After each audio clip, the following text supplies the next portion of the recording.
My name is Charlotte Winslow, and this isn't the story I ever thought I'd tell not out loud, and certainly not to anyone outside my closest circle. But life has a funny way of humbling you, and eventually, you realize that the stories that define us the most are the ones we never expected to live. 3 years ago, I lived in a high-rise condo on the 23rd floor of a steel and glass tower in downtown Chicago. It had a concierge who knew my name, a valet who knew my coffee order, and floor-to-ceiling windows that overlooked Lake Michigan like a postcard. I worked as a freelance writer, mostly lifestyle pieces, startup profiles, and the occasional ghostwriting gig for CEOs who thought they were too busy to write their own LinkedIn articles. My life was, by any standard, polished. My friends were investment bankers, interior designers, lawyers, and architects. My calendar was filled with yoga classes, gallery openings, and weekend brunches at rooftop bars where the mimosas flowed like water. And the bills came out to $85 a head. And then I met Jesse Hart. If there was ever a man who didn't belong in my version of life, it was Jesse. A third-generation farmer from just outside Bozeman, Montana. Jesse had calloused hands, a crooked smile, and a quiet confidence that didn't need to announce itself. I met him at an agriculture technology summit in Denver, last-minute assignment. My editor had pushed on me after another writer bailed. I was annoyed, unprepared, and wearing heels too high for walking convention center floors. I remember rolling my eyes when I saw the booth, soil sensors, and smart irrigation techniques. I almost walked past it. But Jesse was standing there, talking about composting with more passion than I'd ever heard anyone use to describe their work. It was magnetic. He wasn't trying to sell anything. He just cared about the land, about the work, about the legacy of growing things with your own hands. We struck up a conversation. It was supposed to be 15 minutes. We ended up getting coffee that afternoon and dinner the next night. By the end of the week, we'd walked through a community garden and talked about whether people really understood where their food came from. We kept in touch. Then we started visiting. Then, somewhere between shared plane rides and long phone calls, I fell for him. 9 months later, I stood in Jesse's living room, his real, actual farmhouse, watching my Louboutin heels sink slightly into the uneven wooden floors. It was a modest place with creaking doors, old wallpaper in the hallways, and the scent of pine and cinnamon hanging in the air from a candle he'd lit. Just because you were coming. It wasn't glamorous, but it was honest. Real. Everything in Chicago had been curated to death. Here, life was rough around the edges, but it was true. I sold my condo, packed up my apartment, traded city skylines for golden wheat fields and the open stretch of sky. That seemed to go on forever. Jesse and I got married 6 months later in a small ceremony behind the barn, with wildflowers in mason jars and a barbecue dinner that made everyone go back for seconds. People in Bozeman don't care about titles or LinkedIn bios. They care about whether you show up to help fix a fence when someone needs it, or whether you'll bring coffee to your neighbor during calving season. But not everyone approved of my choice. My sister Amanda made that abundantly clear. She called me the week after our wedding from her sleek apartment in Chelsea, London, where she lived with her boyfriend Edward, a hedge fund manager with a vintage Porsche and a cologne collection more expensive than our kitchen remodel. Amanda had always been the star child, valedictorian, MBA from Wharton, top of her class in every metric that mattered to the kind of people who care about magazine rankings and Fortune 500 lists. She was making nearly $280, zero a year, working in corporate finance and flying between Brussels and Berlin. Like it was just the way people lived. You married a man who owns land instead of stock. Char, she said, her voice sharp with that old familiar judgment. How do you even get your hair done in a place like Montana? She laughed when she said it. But it wasn't funny. It stung. Amanda had always believed she was better than me. She said it with her eyes, with her tone, with her silence after I told her about the goat we named Pepper, who kept breaking out of the fence. Every call ended with some kind of backhanded comment. Do you miss normal life yet? Or I saw a farm-themed candle and thought of you. I smiled through it, told myself she didn't understand, and let it go. Because even with all her glamour and globe-trotting, Amanda didn't have Jesse. She didn't have this life. Every morning, I woke up with Jesse beside me and the sound of birdsong out our window. We drank coffee on the porch with our dogs lying at our feet and talked about crop cycles, weather forecasts, and whether we should try raising bees next spring. I planted things and watched them grow. I cooked meals from scratch. I learned the names of birds I never knew existed and the feel of soil that's just right for planting. I didn't miss the skyline. I didn't miss the meetings. I didn't miss anything, really, except maybe the occasional deep dish pizza. Amanda couldn't see it, and I stopped trying to explain it. I let her live her life in fast lanes and glass towers, and I lived mine in wide skies and open fields. But everything changed the day Amanda called from New York. I was shelling peas in the kitchen when the phone rang. I almost didn't answer. It was late, and she never called me after business hours. But I picked up, and I'll never forget her voice. She was sobbing, panicked. I could hear muffled voices in the background. An officer, maybe, a lawyer. Char, she gasped. I'm in trouble. She told me she'd been arrested for insider trading, that the SEC had been investigating her firm, that she was being held overnight in a Manhattan detention center. And then she said it, her voice barely above a whisper. Can you and Jesse wire me $200,000 for bail? I didn't respond right away. I just stared out the window at the sun setting behind the cornfield. It was the moment everything shifted. I'll never forget the moment Amanda called, because in that single phone call, everything I thought I knew about my sister and about myself shifted. It was a warm May evening, the kind of Montana spring night where the air still smells faintly of the thawed earth and the stars are starting to take their place across the sky. Jesse and I had spent the entire afternoon in the greenhouse, sorting strawberries for Saturday's farmer's market in Bozeman. My hands were stained red and sweet, and I was barefoot in the kitchen, humming to myself as I rinsed out the berry crates. That's when my phone buzzed on the windowsill. It was nearly 9 o'clock, and Amanda rarely called me at all, let alone outside her carefully curated windows of availability. Everything with her was usually filtered through assistants, Google Calendar slots, or passive-aggressive texts. So, seeing her name on my screen in that moment, completely out of rhythm, sent a chill down my spine. I answered, wiping my hands on the front of my apron. Amanda. Her voice came through thin and trembling, almost unrecognizable. Charlotte, I need your help. Please. I stepped out onto the porch, where the cell signal was stronger. The horizon stretched before me, painted in deep strokes of orange and violet. Jesse's tractor buzzed faintly in the distance. The scent of lilacs drifted from the edge of the yard. I pressed the phone tighter to my ear. What's going on? She took a shaky breath. I've been arrested. It took me a second to absorb the words. Amanda arrested? My sister, who practically branded herself as the pinnacle of poise and discipline, who once gave me a lecture about wearing off-brand mascara to a family brunch. What? I said, blinking at the dusk. I'm in Manhattan. The SEC. Insider trading.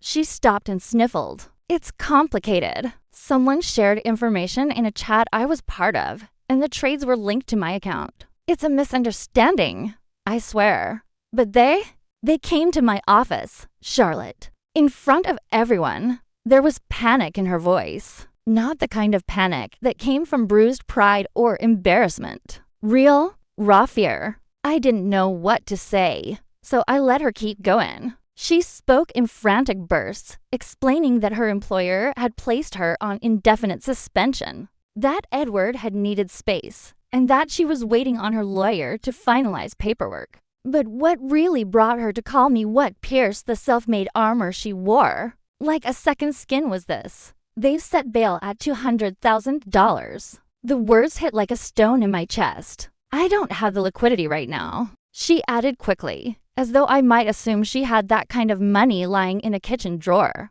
My accounts are frozen. Charlotte, I need help. Can you and Jesse? Could you wire it? Just for now? I'll pay it back. I stared out across the field, my eyes fixed on the outline of the barn lit up by the last gold edge of sun. Jesse had just turned off the tractor and was walking toward the house, wiping his hands on a rag, unaware that our evening had just taken a sharp turn into foreign territory. You want us to give you $200,000? I repeated, my voice calm but distant. I'll pay it back, she whispered, as if that softened the request. I swear.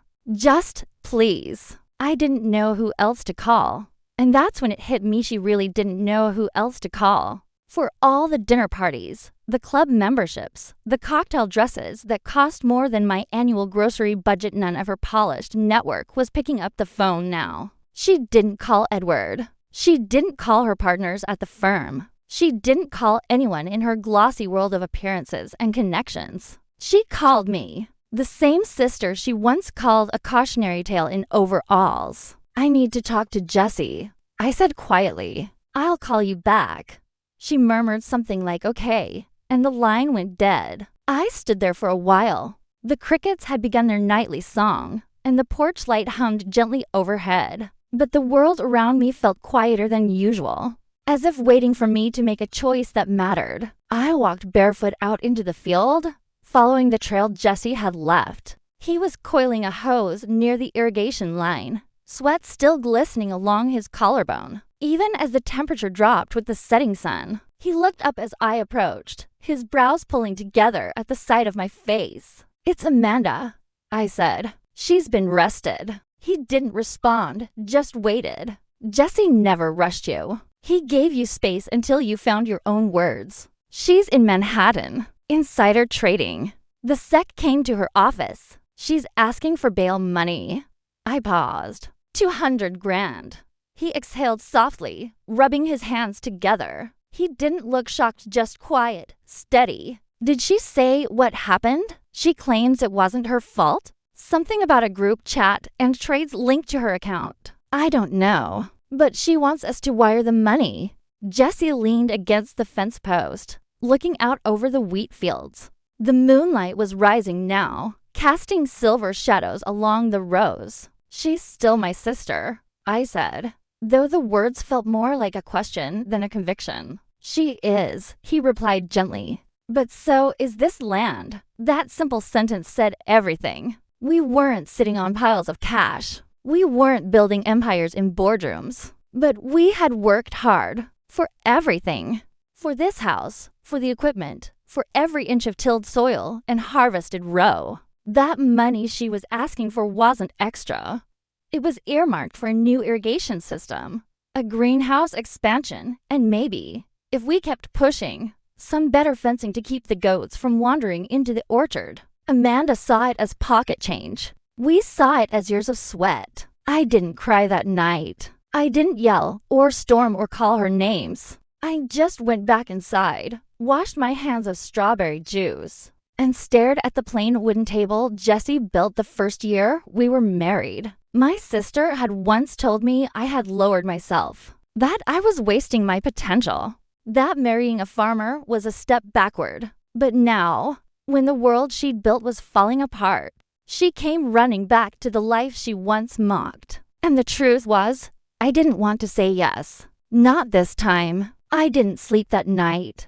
Jesse lay beside me, out cold from a long day in the fields. One arm slung over the edge of the bed like he always did when he was fully at peace. But my body refused to follow his lead. My brain was a carousel of questions, each one turning faster than the last. Amanda's voice echoed in my head, pleading, desperate, far from the polished. Sharp sister I had always known. She sounded scared, and for the first time in a long time, she had called me not to gloat or one-up me, but because she needed help. But real help isn't always about money. Sometimes it's a mirror. And sometimes the best thing you can do for someone is not to save them from the consequences, but to let them meet those consequences head on. At around 2 in the morning, I gave up on sleep altogether. I slipped out of bed without waking Jesse, padded barefoot down the hallway, and made my way to the kitchen. The house creaked with the kind of comforting familiarity I'd grown to love. The loose floorboard near the pantry, the hum of the old refrigerator,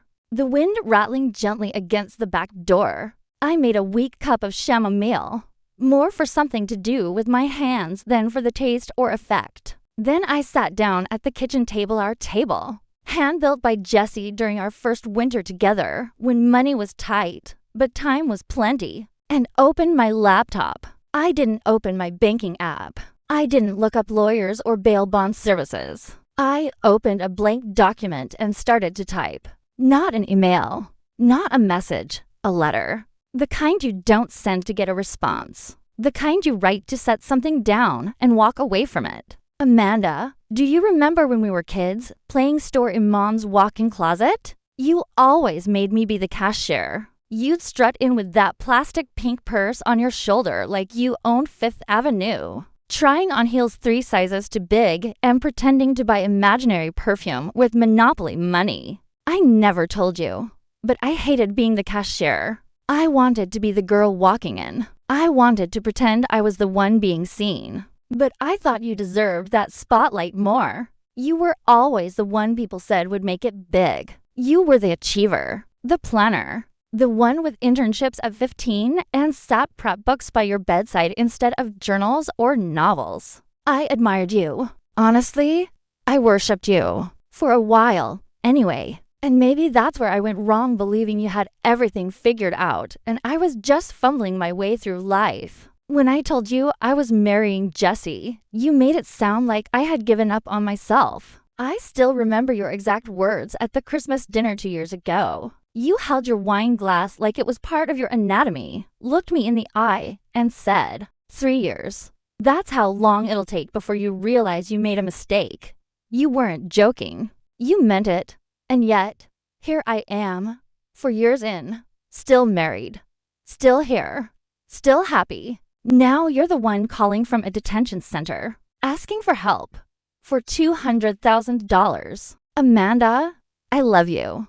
I do. But I also love my husband, our land, our life, the one you never could understand. Every cent we have has been earned with hard work, not leveraged or speculated, earned. With calluses and sweat, and early mornings hauling feed and late nights repairing equipment in the dark. That money you want? It's earmarked for our irrigation upgrade, for the next planting season, for the greenhouse Jessie has been dreaming of since last winter. I'm not saying you deserve what's happening, but I am saying we don't owe you a bailout, especially not when the only time you look in our direction is when your life falls apart. This life you once mocked at saved me. You called it mud and hay. I call it peace and purpose. It's not glamorous, but it's real. It's stable. And I think it's time you learn to find your own kind of stability. Without a lifeline, we won't be wiring the money.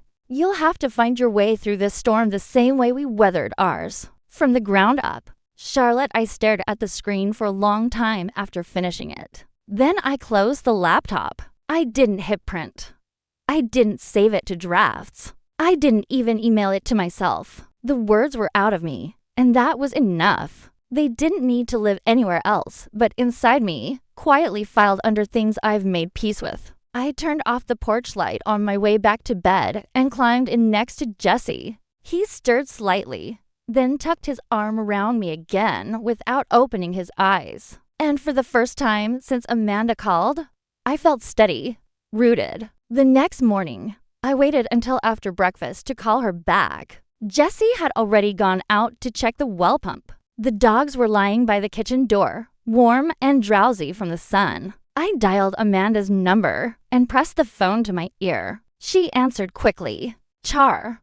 Her voice was raspy, like she hadn't slept either. I can't help you, I said. There was a long pause. Are you serious? Yes. Her tone changed sharp, defensive. You're choosing your mud and hay and whatever you do life over your own sister. I didn't flinch. No, Amanda, I'm choosing the life that didn't collapse from greed. There was silence on the other end. Heavy, bitter silence. I waited, but she didn't say anything else. So I hung up. That was the last time we spoke for a long time. 6 months passed before I heard from Amanda again. By that time, Montana had settled into the calm rhythm of early autumn. The orchard Jessie and I planted behind the barn was finally bearing fruitactual apples, not just blossoms. They were small, tart, and perfectly red, the kind of fruit you can't buy in stores. There was something magical about watching something you planted finally give back. I guess that's the thing about seasons. You wait, and then, when you least expect it, something breaks through. We had finished building the greenhouse by the end of August, a project that had started as a dream and grown into a reality with equal parts sweat, stubbornness, and careful budgeting. It wasn't big. It wasn't fancy. But it was ours paid for in full with the money we didn't send to Manhattan. And I didn't regret it. Not once. I'd been boxing up jars of tomato preserves that morning. The kind of work that makes your back ache, but your soul feel oddly fulfilled. I wiped sweat from my brow and was just about to head inside when I noticed the mailbox flag was up. We don't get much mail beyond seed catalogs, local bulletins, and the occasional hand-addressed invitation to a community fundraiser. But something about this envelope was different. It was cream-colored and slightly thicker than usual. The handwriting on the front stopped me in my tracks. Amanda. Her long, elegant cursive filled the space in a way I hadn't seen in years. It was familiar, personal, like something pulled out of a time capsule. No return address. Just her name. Just mine. I stood on the porch in my work boots, holding the letter like it might evaporate if I blinked. Part of me didn't want to open it. Part of me wasn't ready. But then again, had I ever really been ready for anything Amanda had thrown at me? I sat down on the steps and unfolded the paper. Charlotte, you were right about all of it. I've spent the last 5 months trying to convince the world I was a victim. But I wasn't. I got greedy. I believed I was untouchable because I had the job, the man, the lifestyle. I thought I'd built a life so well curated it couldn't break. Turns out, it only takes one crack to bring down everything. Edward left. He said he needed a fresh start, then packed his bags and moved to Zurich with his Tesla and his Italian leather weekender. Honestly, I can't even blame him. The moment my name hit the headlines, he looked at me like I was a stranger. I think he loved the version of me that didn't make mistakes the version I tried so hard to maintain. I spent 31 days in a minimum security facility in upstate New York. It wasn't as dramatic as it sounds. No orange jumpsuits or fences with razor wire. Just beige walls, silence, and time. Time to think. Time to sit with myself without distractions, assistants, or wine tastings to escape into. I won't pretend it changed me overnight, but it stripped everything down to the bone. And when everything else fell away, the only person I kept thinking about was you. I thought about the day you told me no. I thought about how you stood in that life I used to mock and truly chose it over me. And I realized something. You were never beneath me. You were ahead of me. You knew what it meant to build something from the ground up. I just bought things and called it success. I'm living in Nashville now.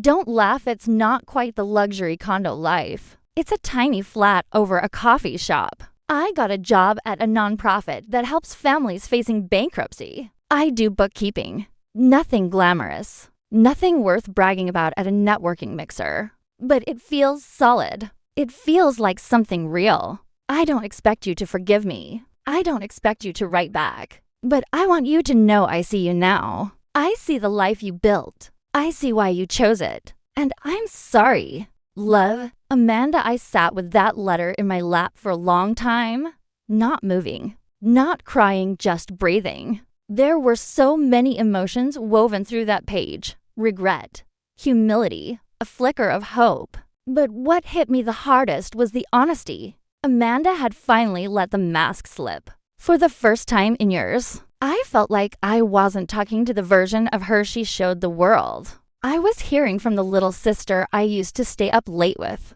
The one who made up stories about our futures and believed in something more than money. Jessie came in from the barn a little while later.